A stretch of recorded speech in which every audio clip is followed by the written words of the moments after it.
ကြည့်လိုက်တာဆုံးလေး那你要我就对了。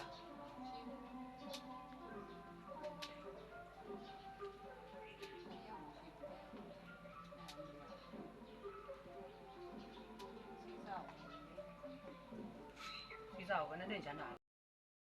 ထားနိုင်အကောင်းဆုံးမဲဟောကြားပြီးမိလန့်ထားပြီးကျန်နေဟာလေအဝေးကပြောတာစီးစားကိုထားသေးလားတဲ့ထားဘူးလို့ကုန်းရောက်အောင်တဲလို့ပြောတယ်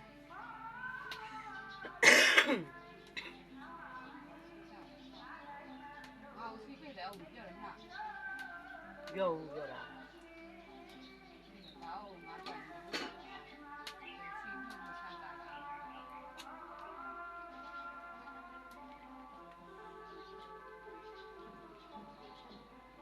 ဒီမှာမျိုးလေး